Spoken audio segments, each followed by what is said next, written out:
जामे ताकी के तकवास माधो अवत्या हितकीन विवेक दीप मलिन प्रगति जोनी अचेत संबद पुण्य पाप असोच मानव अवतार दुर्लभ है सतत पोच जीव जंतु जहाँ जहाँ लघु कर्म के बस जाई काल फांसु अबद लागे कछु न चले उपाय रविदास दास उदास तज भ्रम तपन तपो गुरु ज्ञान भगत जन भय हरन परमानंद करो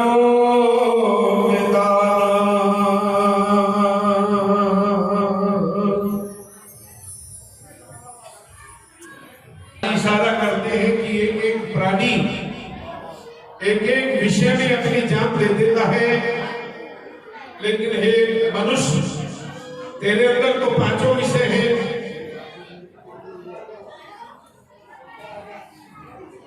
तेरा कल्याण कैसे होगा?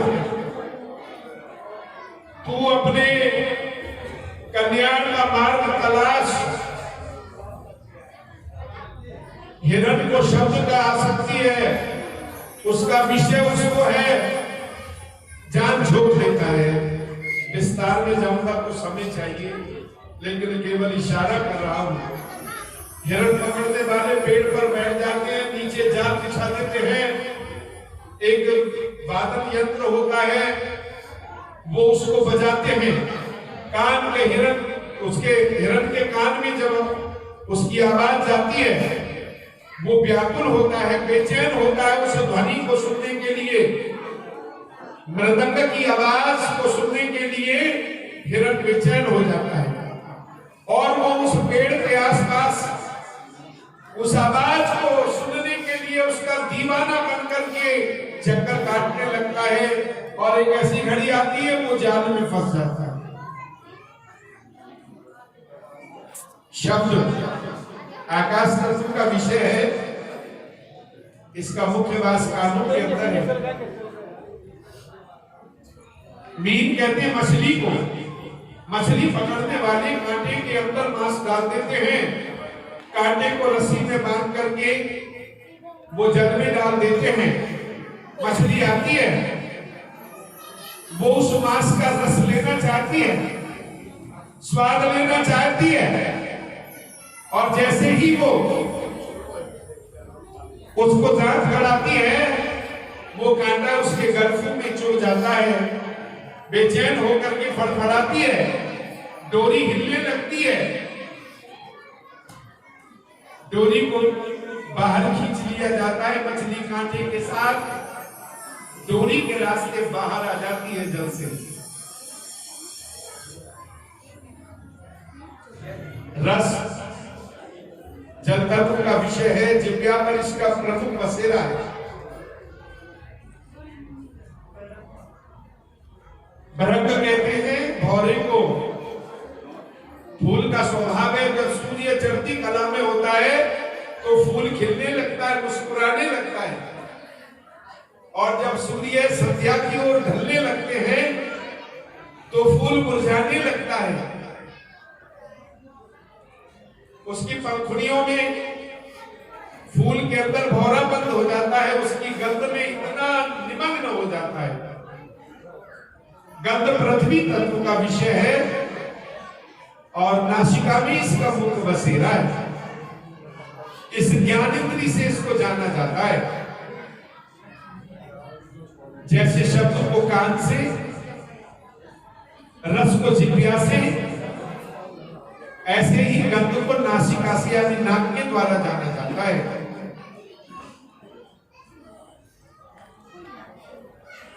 चौथा जीव है पतंग। पतंग आपने वर्षा ऋतु में देखा होगा, उनके पंख दोनों तरफ पंख होते हैं, और इतना लगभग बीच की उंगली के बराबर लंबा वो कीट होता है, और वो कोई दीपक जला दो, बल्ब जला दो, कुछ कर, एकदम से उस पर हजारों की तादाद में आकर के टक्कर मारने लग जाते हैं। वर्षा ऋतु में बाहर निकलते हैं।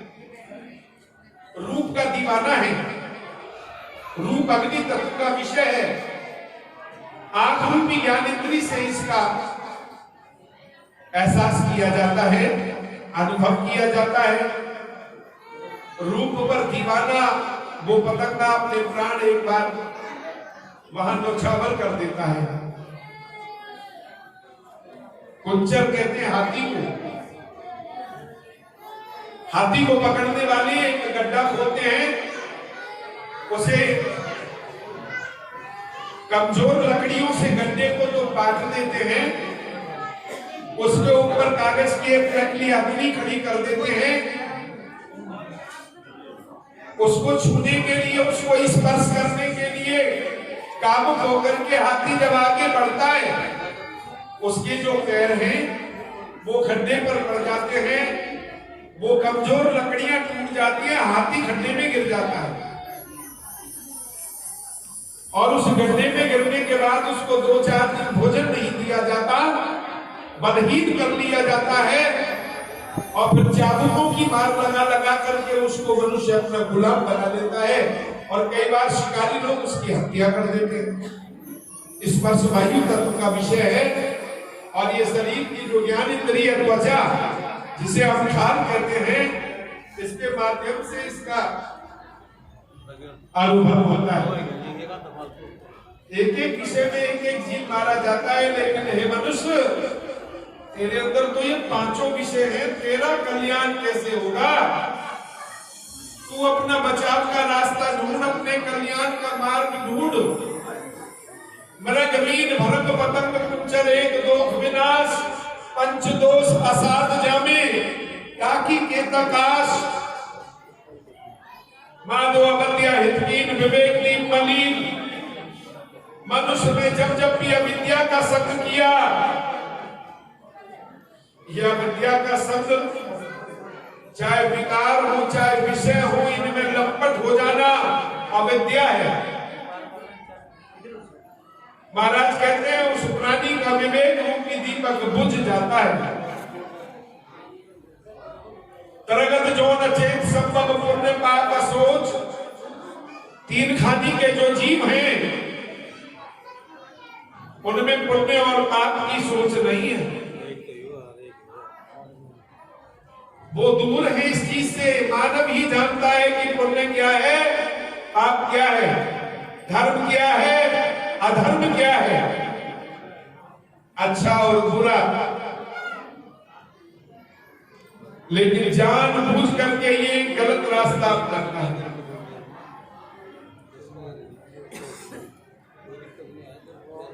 ये बोझ संगति में पड़ जाता है, कमजोर और दुर्बल संगत में पड़ जाता है।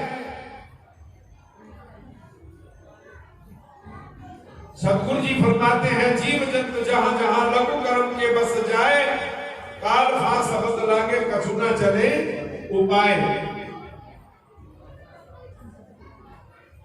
प्रार्थना के अंत में आया है, काल महाबलवंत बड़ो ने पिटारत ले भवसागर माही, ताही ते शुद्ध वही जब वो हिंगू आज करो चरणन के माही।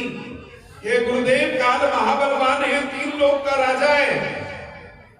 मैं भजन करने बैठता हूं तो मेरी मन की वृत्तियां चारों तरफ को मुझे भटकाने लग जाती हैं।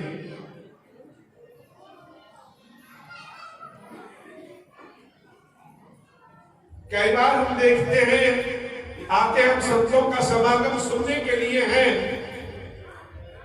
महापुरुषों के द्वारा अमृतवाणी के प्रकाश होंगे, उनके द्वारा उपदेश और संदेश होंगे, और महापुरुष अपनी तरफ से कोई कसर बाकी भी नहीं छोड़ते। लेकिन कई बार हमारा मन जो है वो पंडाल से बाहर चला जाता है और शरीर पंडाल के अंदर बैठा रहता है। सतगुरु जी फरमाते हैं, कहियत आन अचरियत अंक समझने परे अपरमाया। मनुष्य कहता कुछ है, करता कुछ है।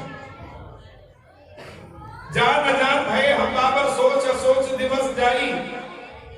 जानकर ये जीव अनजान बनता है, जबकि जन्या है अनजान बन जाता है, उस रास्ते को चला जाता है जो इसका रास्ता नहीं है। इसका रास्ता है सेवा का, सिमरन का, बंदगी का। कर बंदगी छान में मेरा, हृदय नाम समार सवेरा। जब तक तेरे अंदर में है तब तक तू अपने स्वरूप का अवलोकन नहीं कर सकता। स्वाध्याय के मार्ग पर चलने का तू प्रयास कर, और जो तेरे अंदर हो है, मैं है, इसका त्याग कर।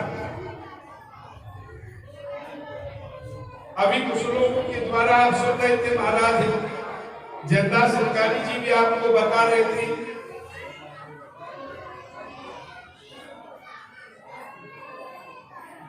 गुरुजी ने कहा सहज समाधि उपाद रहत बहुत बड़े भाग लेवला की, कहरदास प्रकाश हृदय धर जन्म मरण में भागी। जब आप समाज में रहकर उसकी सेवा करेंगे, जब आप समाज के लिए समर्पित होकर के सेवा करेंगे, जब आप लोगों को गुरु की वाणी की ओर उनका ध्यान आकर्षित कराएंगे, जब आप समाज को गुरु के उपदेशों के साथ जोड़ेंगे, तो भारत की चारों दिशाओं में ही नहीं, 7 समुद्र पार भी तुमको गुरु के लाल मिलेंगे, और वो तुम्हें इतना प्यार देंगे कि उनके प्यार को पाकर आप अपने आप को अभिभूत महसूस करेंगे। मैंने पढ़ा गुरु की वाणी में, जय जय जाऊं कहां तेरी सेवा, तुम सो ठाकुर और न देवा, तुमरे भजन कटे जब फांसा, भगति हेत गावे रविदास। मुझसे पत्रकारों ने फोन किया, नहीं क्षमा चाहूंगा, प्रश्न किया कि आप क्या अंतर महसूस करते हैं भारत में और यहाँ यूरोप के इन देशों में। मैंने कहा मेरे को तो कुछ भी अंतर महसूस नहीं होता। वो एकदम से भौचक रह गए और कहने लगे अधिकारी साहब ऐसा क्यों बोल रहे। मैंने कहा आपने व्यक्तिगत मेरी बात कही है, मैंने सिद्धांत को जाना है, पढ़ा है गुरु जी की वाणी को। गुरु जी ने ये वचन बोले हैं, जय जय जाऊं कहां तेरी सेवा, तुम सो ठाकुर और न देवा। मैं तो भारत में रहता हूं तो वहां पर भी इस कसम के गीत गाता हूं, और यहाँ 7 समुद्र के पार आया हूं तो यहाँ पर भी मैं इस कसम के ही गीत गाने आया हूं, अपने गीत गाने के लिए नहीं आया। इसलिए मुझे तो कोई फर्क नहीं महसूस होता। अपने मन पर काबू कर लो, अपने मन पर नियंत्रण कर लो, अपने मन को अपने गुरुदेव के चरणों में समर्पित कर दो, काबू हो जाएगा। लेकिन मन तो बड़ा गजब की चीज है। मन होठों से तो गुरु को रिझाने में, मनाने में कोई कसर नहीं छोड़ता, लेकिन जब जीवन का इम्तिहान का मोड़ आता है, जब घड़ी आती है परीक्षा की, फिर पता पड़ता है। इसलिए 100 बातें न कहकर एक बात आपको कहना चाहूंगा कि अपने मन को अपने गुरुदेव के चरणों में समर्पित कर दो। तन मन अर्पो पूज चरावो, गुरु प्रसाद निरंजन पावो। सतगुरु जी कहते हैं, तन और मन को गुरु के चरणों में अर्पण करने वाला जो लाल है, वही उस प्रीतम प्यारे का जन कहलाने का अधिकारी होता है। बड़े फक्र से गुरु जी ने प्रार्थना की, अंत में ये वाणी उच्चारण की, मोहे न विसारो मैं जन तेरा। उस परमेश्वर पिता का पुत्र बनने के लिए, उस परमात्मा का भक्त बनने के लिए, उस मालिक का जन बनने के लिए हमें अपना तन और मन उनके चरणों में अर्पण करना होता है। सो आओ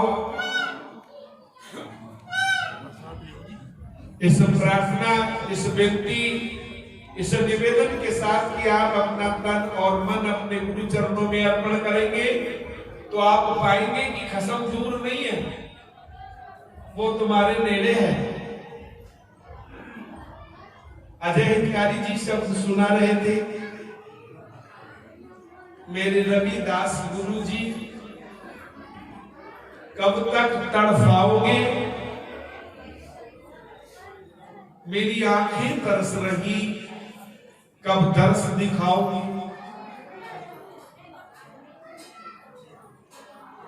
शब्द नहीं था, वो महामंत्र है, अगर किसी के समझ में आ जाए। अपने गुरुदेव को सुबह बैठ करके इस शब्द के द्वारा एक बार आवाहन करके देखना, आपको एहसास हो जाएगा। गुरु बसे बनारस और शिष्य समुद्र तीर, बिसराए बिसरे नहीं जो गुण होए सभी। अगर आपके अंदर समर्पण है, सेवा है, सिमरन है, बंदगी है, और बड़ी बात यह है कि श्रवण करने की शक्ति अगर आपके पास है तो गुरु आपके नेड़े हैं, आपसे दूर नहीं है।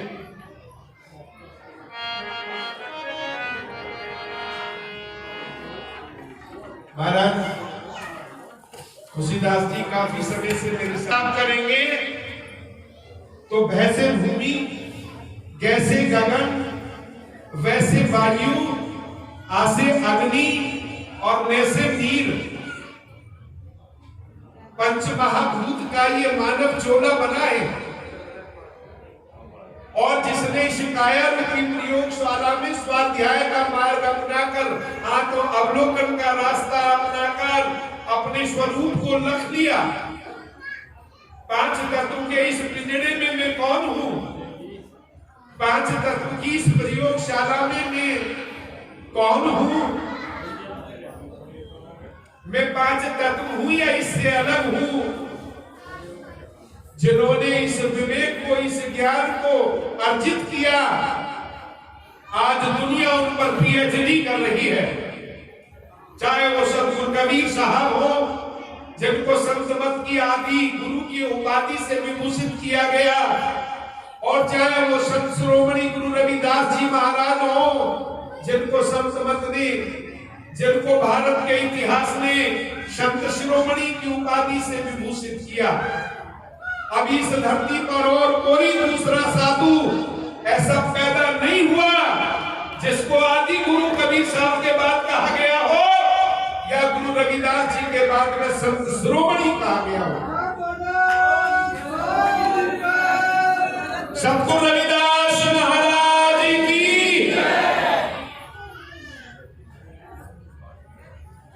कोई भी संस्था संत शिरोमणि गुरु रविदास जी के नेशनल अवार्ड से, कोई भी संस्था गुरु संत शिरोमणि गुरु रविदास जी महाराज जी के राज्य अवार्ड से आपको सम्मानित कर सकती है। ये अधिकार उस संस्था के पास है, संवैधानिक अधिकार है उसके पास कि वो किसी भी संत को राष्ट्रीय अवार्ड से सम्मानित कर सकती है। और उस अवार्ड का नाम संत शिरोमणि श्री गुरु रविदास नेशनल अवार्ड यानी राष्ट्रीय पुरस्कार, ये हो सकता है, ये मैंने मान लिया। और मुझे दो बार ये अवार्ड दिया भी गया है, लेकिन मैंने कभी अपने मुख से जिक्र नहीं किया।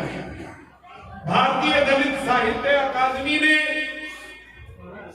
भारतीय दलित साहित्य अकादमी ने एक बार ताल कटोरा स्टेडियम में और एक बार बुराड़ी आश्रम में, दो बार मुझे इस अवार्ड से उन्होंने पुरस्कृत किया कि तुम मेहनत करते हो गुरु रविदास जी के विचारों पर, आप भारत की चारों दिशाओं में, नेपाल तक आपने जाकर के संदेश दिए हैं, आपके द्वारा दिए हुए संदेशों को लोगों ने सुना है।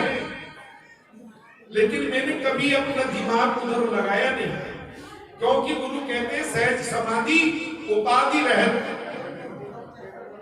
तू अगर सहज समाधि में एंट्री करना चाहता है तो उपाधियों से रहित होना होगा। तुझे कबीर साहब का वो वचन याद करना होगा, कबीर कर राम का वो किया मेरा नाम, गले राम की जेबरी, करूं राम का काम। हम चोलाधारी भेदधारी साधु संतों की जो परिभाषा है वो सिर्फ इतनी है कि उस परमात्मा की कृपा हुई जो ये चोला मिला, और आज उसी के गीत गाने के लिए हम घर घर जाकर के टुकड़े उठाते हैं। कबीर साहब ने कहा हम तो उसके पुत्र हैं, स्वान है, ये हमारी पहचान है।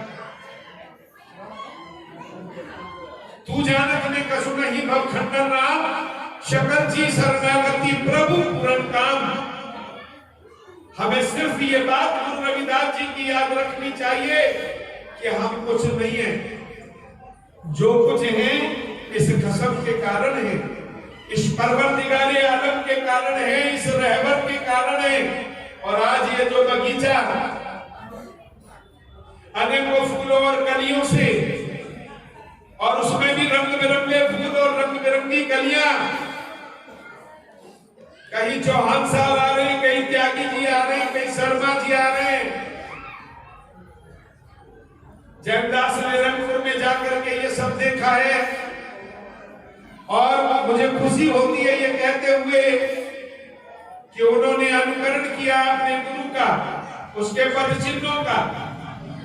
क्योंकि जो संगत है, जो गुरु का ज्ञान है, वो किसी जाति विशेष में बनकर आपने देने की कोशिश की, तो आप गुरु रविदास महाराज के मिशन के खिलाफ जा रहे हो।